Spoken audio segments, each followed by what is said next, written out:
Welcome to Mindful Minute. We're going to continue our study on anxiety. One more thing, at least, I want to talk about with anxiety. And I want to redefine what mindfulness as well. Mindfulness in this example is going to be to watch a thought or a feeling with openness, with non-judgment, with relaxation, without trying to change the thought or feeling at this moment. We'll get to some of that later. But we just need to sit there and observe the feeling and the thought, in this case, anxiety. Now, a lot of times, anxiety can be useful in preparing for the future and making sure we are being responsible adults by doing our homework, going to work, so that we can pay our bills, etc., etc. Other times, anxiety can be a crippling feeling that prevents us from accomplishing tasks, can create indecision, discomfort, and chaos, really. One of the things I found out about anxiety, as I mentioned in the previous video, is that underneath anxiety are feelings we don't want to experience. So I explained that there's a girlfriend I had broken up with recently, and I had been avoiding dealing with the emotions around that relationship and that breakup.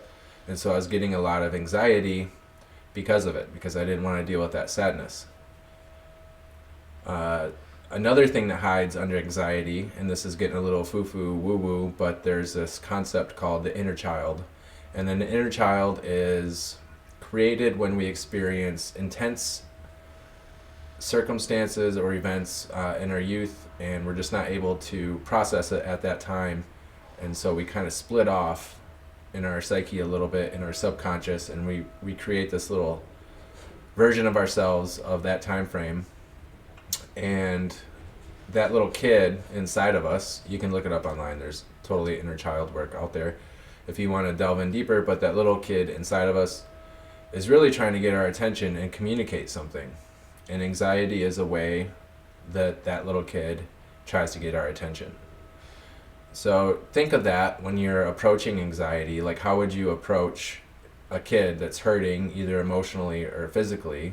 Like, you're not going to be overly judgmental or critical of that kid. You're probably going to be gentle and warm and observant and attentive, and you're going to listen to what that kid has to say.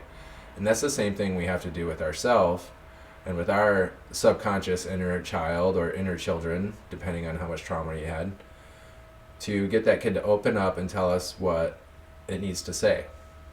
One of the things I find really useful is obviously mindfulness and meditation. I also have a lot of books that I read that are helpful.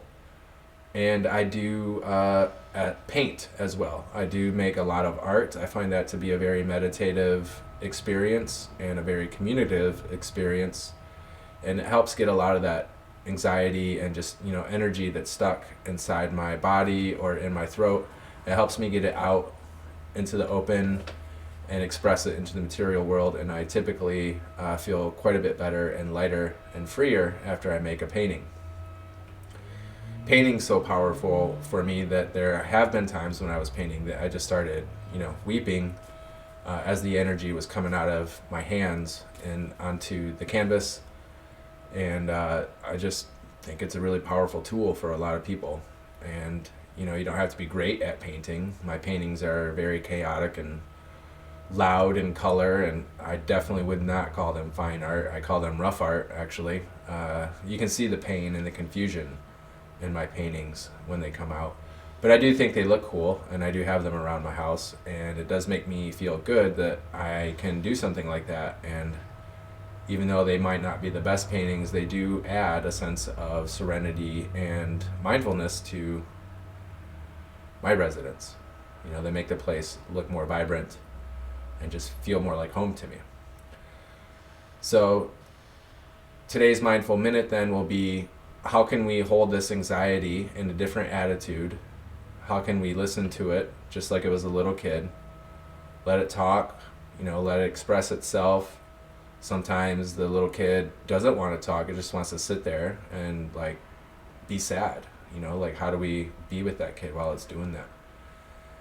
And I think you'll find if you're anything like me, that when you approach anxiety with this attitude, you're going to find a lot of resistance, including a lot of judgment in your own mind, like calling the kid weak or calling the anxiety stupid or hating the anxiety. There's going to be a lot of shame and hatred that comes up, and a lot of judgment and a lot of fear. You know, a lot of that's just all fear. Like, you don't want to experience whatever pain's under there.